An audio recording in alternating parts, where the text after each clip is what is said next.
البدع والأهواء، أهل البدع العقائدية وأهل البدع السياسية. نقول بيننا وبينكم السلف، بيننا وبينكم الكتب، كان فيقول البدع بيننا وبينكم. الحمد لله رب العالمين، والصلاة والسلام على المبعوث رحمة للعالمين وعلى آله وأصحابه ومن تبعهم بإحسان إلى يوم الدين. أما بعد، Ikhwanil kiram rahimani wa rahimakumullah. Pertemuan yang lalu kita membahas masih pada perkara al-wala wal bara, dan telah kita sebutkan beberapa buah yang akan didapat ketika seorang benar dalam meletakkan prinsip ini, walaupun harus meninggalkan orang-orang yang dia cintai. Apa saja di antara buah yang akan didapat? Indaki Aba Yahya.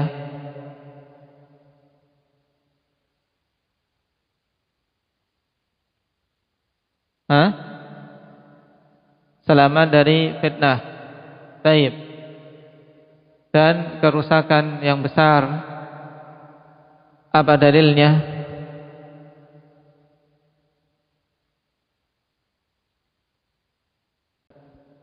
Naam, qaulullah azza wa jalla fi suratil Anfal, walladzina kafaru ba'duhum awliya'u ba'd illa taf'aluhu takun fitnatun fil ardi wa fasadun kabir.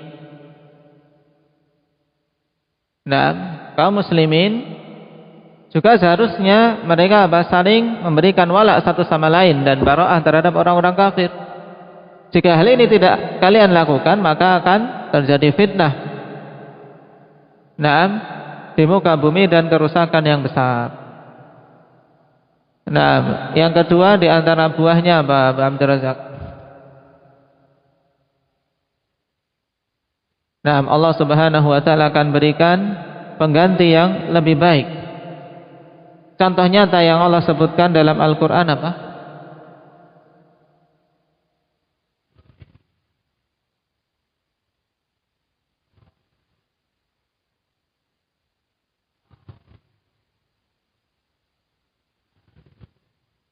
Naam, ahsanta. Ketika Nabi Allah Ibrahim meninggalkan orang tuanya, ketika enggan untuk masuk Islam, enggan menerima dakwah beliau, demikian pula beliau meninggalkan kaumnya. Tentunya demikian, ikhwani fillah, sedih. Tapi itu semua karena tuntutan tauhid, mengedepankan keridhaan Allah Subhanahu wa taala. Allah Subhanahu wa taala ganti dengan anugerah yang besar, diberi anugerah keturunan yang subhanallah, ikhwan. Keturunan Nabi Allah Ibrahim. Nah, keturunannya para anbiya, para rasul, bahkan rasul yang paling mulia Nabi kita Muhammad sallallahu alaihi wasallam.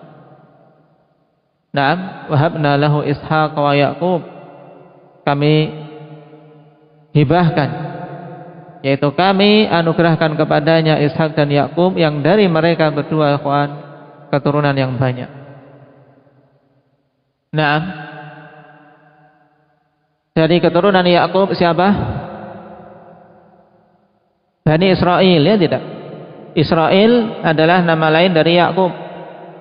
Bani Israel adalah Bani Yakub, anak keturunan Yakub.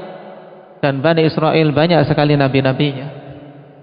Rasulullah sallallahu alaihi wasallam katakan apa? Bahwasanya Bani Israel tasusuhumul anbiya.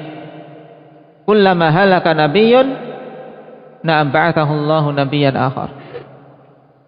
Ba'athallahu nabiyyan akhar.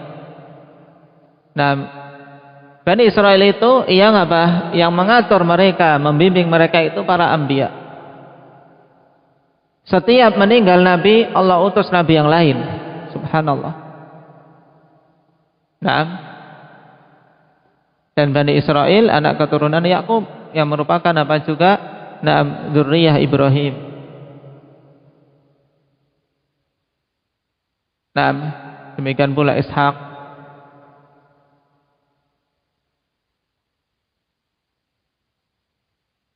dan Ismail yang darinya Nabi kita Muhammad sallallahu alaihi wasallam terlahir dari silsilah tersebut. Pengganti yang tidak terbandingkan dengan apa yang beliau tinggalkan. Buah yang ketiga Bamahi.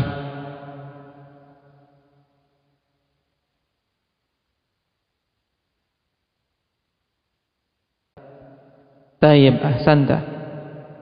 An-najah min sakhatillah wal fauz biridhah. Selamat dari apa? Kemurkaan Allah dan kesuksesan mendapatkan keridhaan Allah Subhanahu wa taala. Tayyib. Ini 3 buah pokok, ikhwan. Dari apa? Benarnya seseorang dalam meletakkan al-wala wal bara'.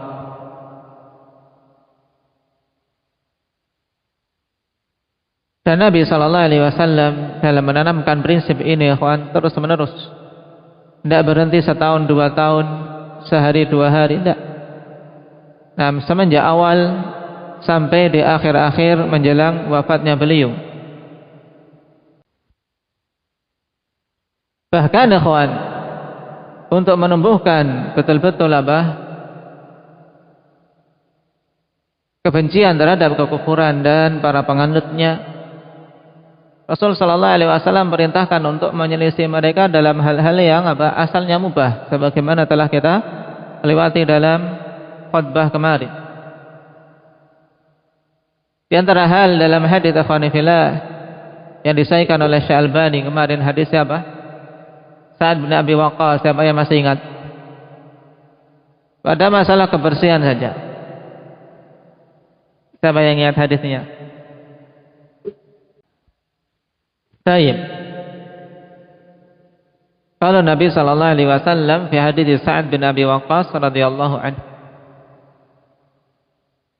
"Tahhiru afniyatakum fa innal yahuda la tutahhiru afniyataha."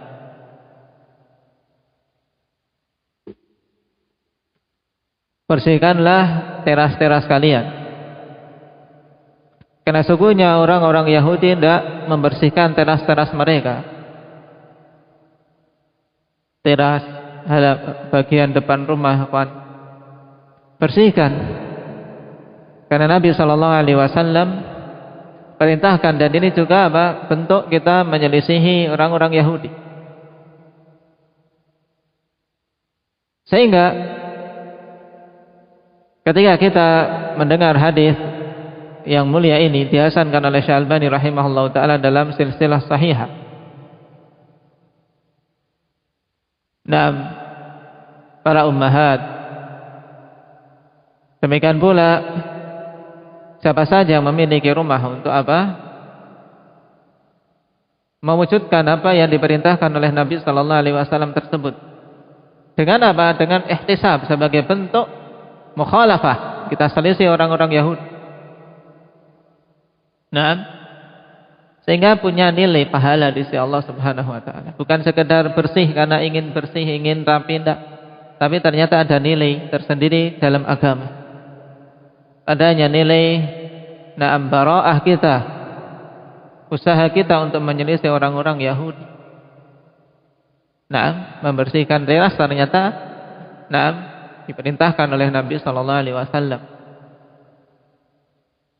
sebagai bentuk penyelesaian terhadap orang-orang Yahudi.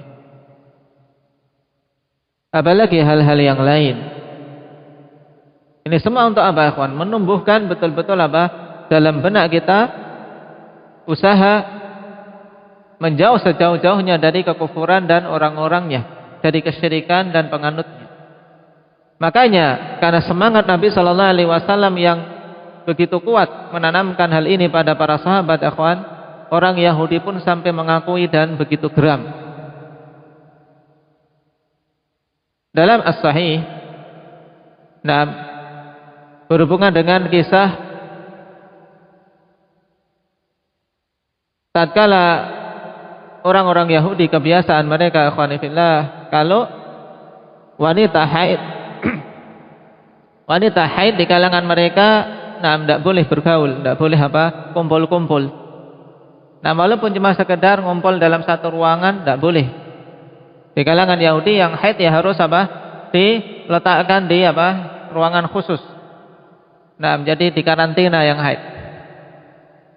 Kemudian datang Islam, menyelisih itu. Nabi SAW katakan, isna'u kulla syai'in illa nikah.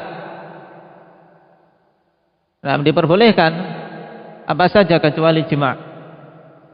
Makanya ketika berita ini sampai kepada orang Yahudi, akhwan, bahkan pada perkara yang seperti ini saja Rasul ingin menyelisihinya. Maka Yahudi tadi mengatakan, ma yuridu hadzal rajul an yada'a syai'an illa khalafana fihi. Laki-laki ini, yaitu Nabi Muhammad SAW, tidak menginginkan untuk membiarkan sesuatu pun dari perkara kami kecuali dia menyelisih kami. Dan banyak hal, ikhwan, dalam syariat kita yang Rasul SAW menjadikan hikmah pensyariatan penyelisihan terhadap orang-orang Yahudi, orang-orang Nasara, atau orang-orang musyrikin, atau orang-orang Majusi, dan keseluruhan ahlul kufar. Ini hal penting yang pada zaman ini semakin melemah dan melemah dengan istilah toleransi dan juga dengan kecaman terhadap fanatisme. Sedikit-sedikit jangan fanatik. Kemudian ketika ingin menganjurkan dengan toleransi. Jadi fanatisme diperangi. Dan ingin mereka ganti dengan istilah toleransi, sehingga toleransinya kebablasan. Akhirnya seorang muslim tidak punya sifat fanatisme terhadap agamanya. Padahal fanatik kalau dalam artian dia adalah seorang meyakini apa yang dia peluk ini adalah yang benar satu-satunya, ini harus, ya Pak. Tidak boleh sisi ini kemudian lolos, tidak ada pada seorang muslim. Harus dalam dirinya keyakinan hanya Islam saja yang benar, selainnya salah, selainnya akan masuk ke dalam neraka. Itu harus meyakini satu-satunya yang diridhai oleh Allah adalah Islam. Cuman demikianlah ghazul fikri, ya, peperangan secara pemikiran yang harus kita sadari, ikhwan, dari orang-orang kufar yang terus-menerus mereka arahkan kepada kaum muslimin, terutama para pemuda-pemudanya. Nasallallahu al-afiyata wassalamah. Dan sekarang kita masuk pada muqaddimah yang ketiga dari risalah ini. Nah, kita telah melewati dua muqaddimah. Muqaddimah pertama berhubungan dengan 3 hal yang harus diilmui oleh seorang muslim, atau 4 hal, berhubungan dengan 4 hal yang harus diilmui oleh seorang muslim. Kemudian muqaddimah yang kedua, 6 juga perkara yang harus diilmui oleh kita, dan beliau sebutkan 3 hal pokok. 6 berhubungan dengan prinsip-prinsip pokok agama tentang tauhid. Kemudian kewajiban menjauhi syirik. Dan yang ketiga berhubungan dengan harusnya seorang benar dalam al-wala wal bara. Adapun muqaddimah yang ketiga ini, ikhwani fillah, berhubungan dengan berhubungan dengan penegasan bahwasanya tidak ada jalan yang hak kecuali jalan Islam. Yang kemudian Syekh Muhammad bin Abdul Wahhab rahimahullahu taala berikan kepada kita contoh sebagai qudwah, sebagai teladan. Karena seseorang, ikhwan, ketika merasakan beratnya suatu jalan yang dia tempuh, karena untuk istiqamah di atas tauhid, menjauhi syirik, membenci para pelaku syirik, memerangi dan memusuhi mereka, ini bukan perkara ringan.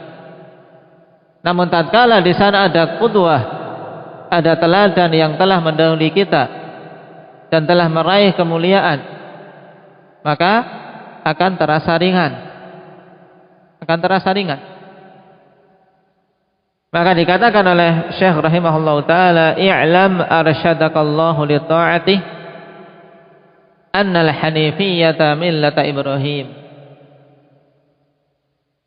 Ketahuilah semoga Allah Subhanahu wa taala memberikan ar-rusyd kepadamu untuk bisa mentaatinya.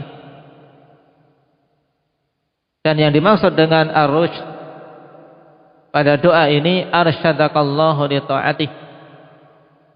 Ar-rusyd ikhwani fillah yaitu lawan dari al-ghayy wad dalal. Naqidul ghayyi wad dalal.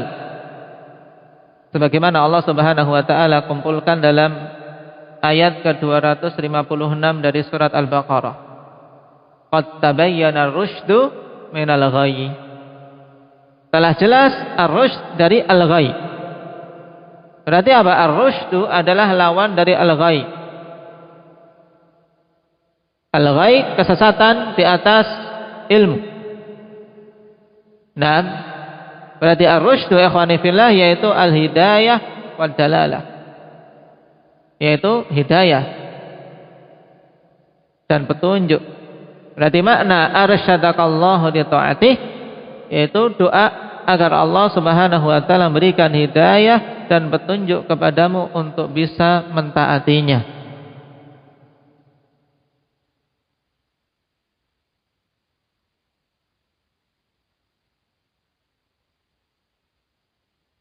Apa yang diperintahkan untuk kita mengetahui dan mengilmui? Annal hanifiyyata millata Ibrahim. Bahwasanya Hanifiyah itu adalah agama Ibrahim. Apa makna Hanifiyah? Kalau kita perhatikan ikhwan, penafsiran para salaf dari para a'immatul mufassirin rahimahumullahu ta'ala, maka kesimpulannya tidak keluar dari apa yang dikatakan oleh Syekhul Islam Ibnu Taimiyah rahimahullahu ta'ala dalam Majmu' Fatawa beliau, bahwasanya beliau mengatakan al-hanifu lis-salafi fihi thalathu ibarat.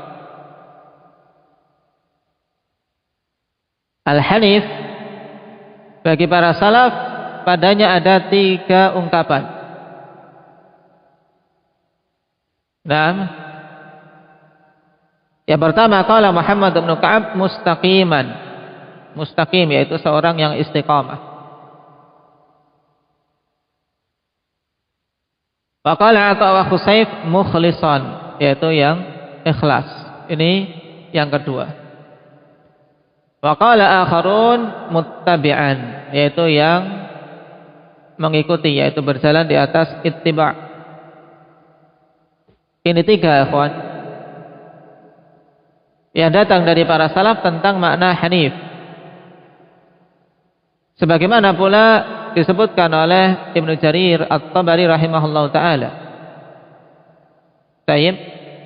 Dan beliau merajihkan makna yang pertama bahwasanya al-hanif al-mustaqim yaitu yang istiqamah min kulli syai', dari semua perkara. Kalau dinamakan hanif maka adalah yang lurus. Baik. Kemudian beliau menyebutkan makna akhir yaitu al-hanif yaitu al-mukhlis yang ikhlas. Juga makna yang ketiga yang sebagaimana disebutkan oleh Syekhul Islam tadi al-muttabi'. Nah, kalau kita perhatikan ketiga makna ini sebenarnya tidak ada pertentangan satu sama lain. Kenapa? Karena yang namanya mustaqim, seorang yang lurus, tidak akan bisa dikatakan lurus sampai apa? Ikhlas. Nah, dan ikhlas juga tidak akan bermanfaat kalau tidak ittiba'. Sehingga ketika ketiganya tercakup ikhwani fillah. Nah, tapi kata istiqamah itu lebih mencakup ya, karena maknanya seorang yang istiqamah ya di atas keikhlasan dan ittiba'.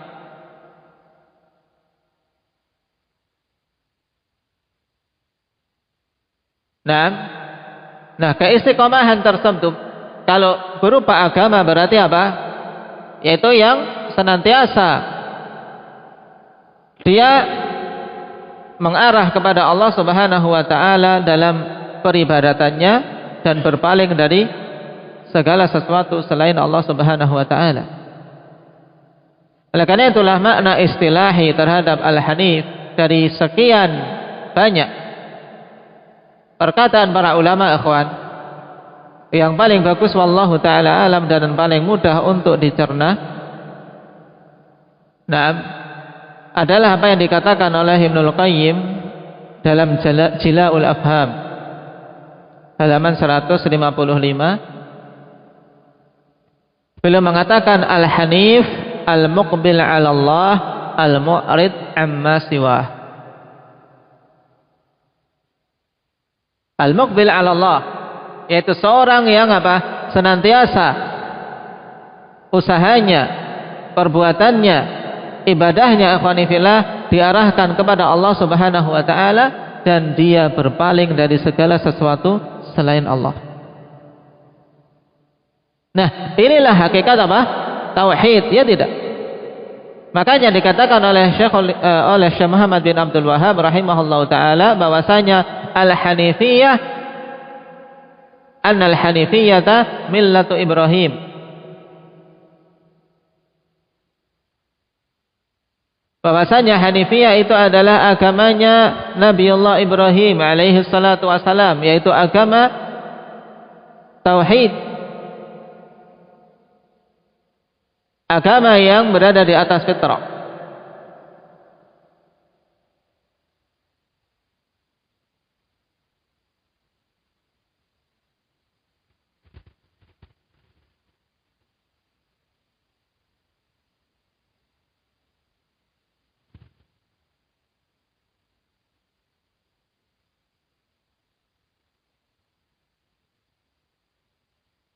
Yang Allah Subhanahu wa taala akhwani fillah telah perintahkan nabinya untuk dengan bangga menyatakan hal tersebut, bahwasanya beliau berada di atas agama Nabiullah Ibrahim.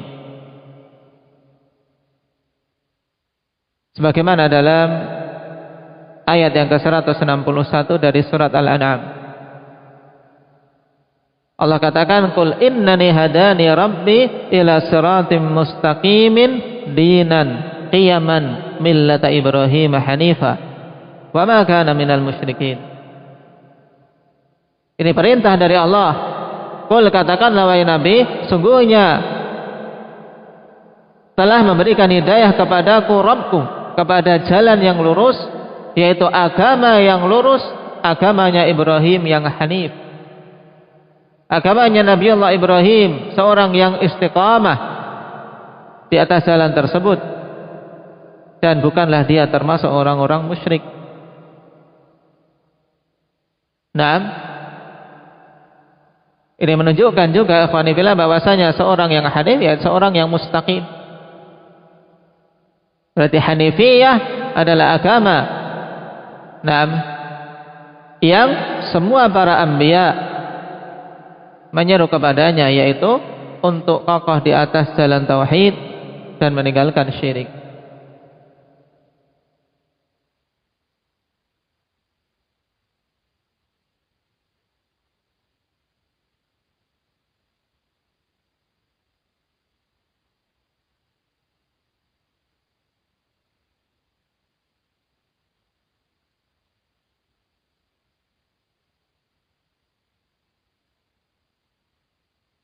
Kemudian setelah beliau mengatakan bahwasanya Hanifiyah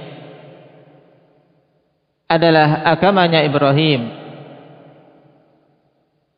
yang siapa saja membencinya akhwani fillah maka dia adalah seorang yang pandir, sebagaimana kata Allah, "Wa may yarghabu an millati Ibrahim illa man safiha nafsah." Siapa saja yang membenci agama Ibrahim maka atau tidaklah membenci agama Ibrahim kecuali orang yang apa? Yang membuat pandir dirinya sendiri.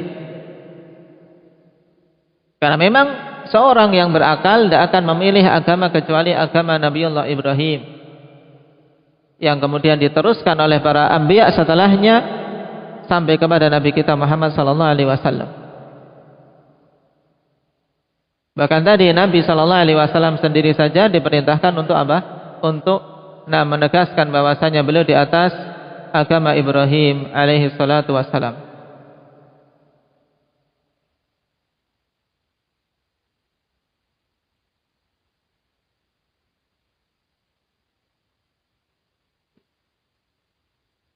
Dan perintah ikhwan untuk mengikuti agama Ibrahim,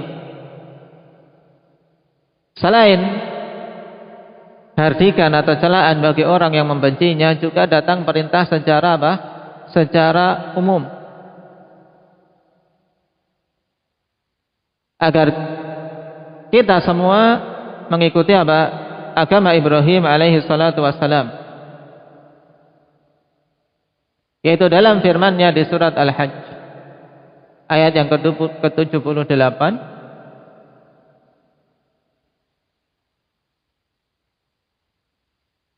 wajahidu fillahi haqqa jihadih huwa jtabakum wa ma ja'ala 'alaikum fid dini min haraj millata abikum Ibrahim huwa sammakumul muslimina min qabl wa fi hadha. Baik, berjihadlah di jalan Allah dengan sebenar-benarnya. Nah, dialah yang telah memilih kalian, dan Allah tidak menjadikan atas kalian di dalam agama ini kesulitan, yaitu apa? Agama bapak kalian Ibrahim. Dialah yang telah menamakan kalian dengan muslimin semenjak dulu dan pada saat sekarang. Juga lebih tegas lagi dalam surat Ali Imran ayat 98. Allah katakan, qul sadaqallah fattabi'u millata Ibrahim hanifa wa ma kana minal musyrikin. Syahidnya apa? Fattabi'u, ikutilah agama Ibrahim yang hanif, dan bukanlah dia termasuk seorang musyrik. Ini perintah untuk keseluruhan umat. Adapun perintah khusus untuk Nabi kita Muhammad sallallahu alaihi wasallam, Allah tegaskan dalam surat An-Nahl ayat 123. Allah azza wa jalla berfirman, "Tsumma auhayna ilaika anittabi' millata Ibrahim hanifah." Kemudian kami wahyukan kepada engkau wahai Muhammad agar mengikuti agama Ibrahim yang hanif. Nah, ini menunjukkan akhwan, tegasnya perintah tersebut dikarenakan datang dalam bentuk-bentuk yang bermacam-macam, mulai dari perintah khusus untuk Nabi kita Muhammad, kemudian apa? Perintah untuk apa? Berbangga dengan agama tersebut. Kemudian perintah secara umum untuk apa? Untuk keseluruhan manusia agar mengikuti agama Ibrahim. Dan apa? Dan celaan bagi orang yang membenci agama tersebut. Naam. Dikarenakan karena itulah jalan yang hak. Naam, jalan yang hak. Taib. Lalu apa jalan tersebut? Ditafsirkan oleh Syekh Muhammad bin Abdul Wahhab dalam kalimat setelahnya. Anna millata Ibrahim. Naam. Taib. I'lam arsyadakallahu li ta'atih annal hanifiyyata millatu Ibrahim an ta'bud. Naam. Taib. Itu dibikin badal saja ya kawan. Naam, annal hanifiyyata millata Ibrahim an ta'budallaha wahdahu mukhlishan lahuddin. Karena itu sebagai khabarnya. Naam, ini sebagai khabarnya. An ta'budallaha wahdahu mukhlishan lahuddin. Ini apa? An bersama fi'il mudhari' setelahnya ditakwilkan menjadi masdar sebagai apa? Khabar. Baik. Khabar dari apa? Anna. i'lam arsyadakallahu li ta'atih, berarti annal hanifiyata an ta'budallaha wahdahu mukhlishan lahuddin. Paham sampai sini? Berarti millata Ibrahim ini sebagai badal atau lebih jelasnya atfu bayan, bahwasanya Hanifiyah yang merupakan agama Ibrahim yaitu apa hakikatnya? An ta'budallaha wahdahu mukhlishan lahuddin, yaitu peribadatan kepada Allah semata dalam keadaan ikhlas, memurnikan amalan untuk Allah Subhanahu wa taala saja.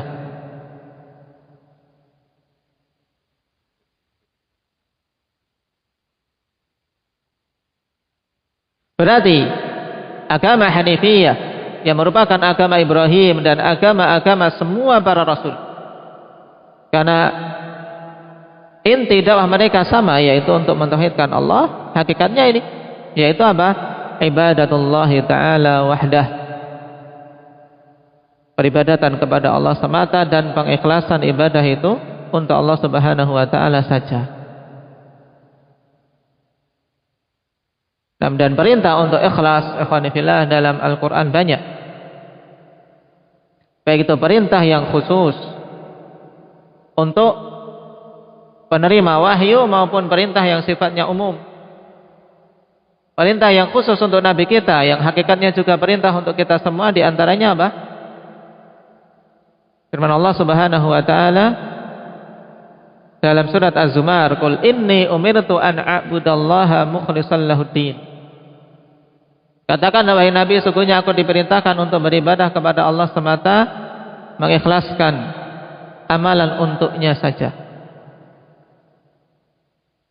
Adapun perintah yang umum, sebagaimana banyak kita hafal dalam surat apa? Surat Al-Bayyinah. Bagaimana bunyinya? Indahnya Ridwan. Naam, wa ma umiru illa liya'budullaha mukhlishina lahuddin hunafa. Hunafa jamak dari hanif. Naam. Taib, tidaklah mereka diperintahkan kecuali agar beribadah kepada Allah dalam keadaan mengikhlaskan untuk Allah Subhanahu wa taala saja amalan. Hunafa. Naam. Dalam keadaan mereka itu orang-orang yang istiqamah di atas jalan tersebut. Dibutuhkan istiqamah karena apa? Peribadatan tidak berhenti sehari 2 hari, setahun 2 tahun, atau setengah dari umur hidupnya, tapi sampai datang kematian. Ini hakikat agama Ibrahim,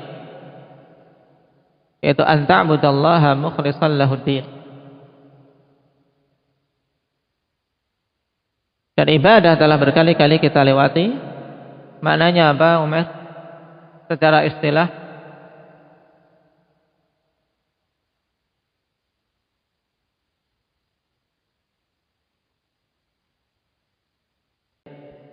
Naam, ismun jami'un likulli ma yuhibbuhu Allah wa yardah minal aqwali wal af'al adh-dhahirah wal batinah. Yaitu suatu penamaan yang mencakup segala hal yang Allah cintai dan ridai, baik berupa perkataan maupun perbuatan, yang zahir maupun yang batin. Ini hakikat ibadah yang kita dituntut untuk mewujudkannya. Dan secara umum ikhwanifillah, ubudiyah yang kita dapati dalam dalil-dalil Al-Quran maupun sunnah terbagi menjadi 2. Yang pertama, ubudiyah ammah,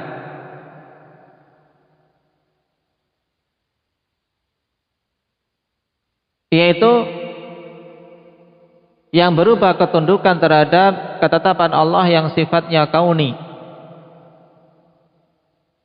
Dan pada ubudiyah ammah ini yang dikenal juga dengan ubudiyah kauniyah, itu melingkupi semua makhluk. Sehingga yang mukmin dan yang kafir dari sisi ini adalah hamba Allah. Hal ini sebagaimana Allah tegaskan dalam surat Maryam ayat 93. In kullu man fis samawati wal ardi illa atir rahmani 'abda.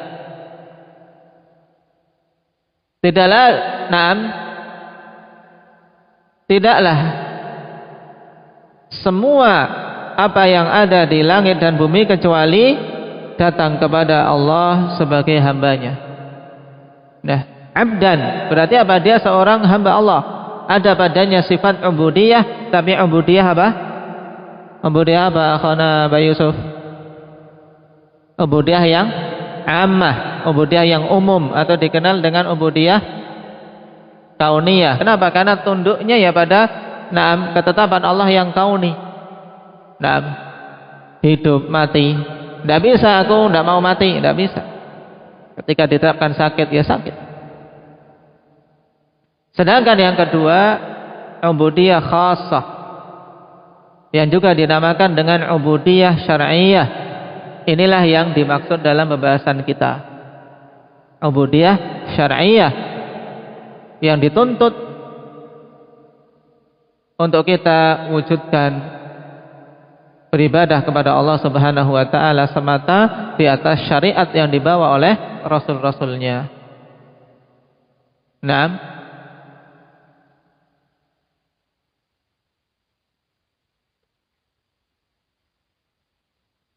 Sebagaimana dalam ayat tadi, wa ma umiru illa liya'budullaha mukhlishina lahuddin. Juga dakwah semua para rasul, wa'budullaha wa la tusyriku bihi syai'a, sebagaimana nanti akan kita baca ayatnya yang disebutkan oleh Syekh dalam matan.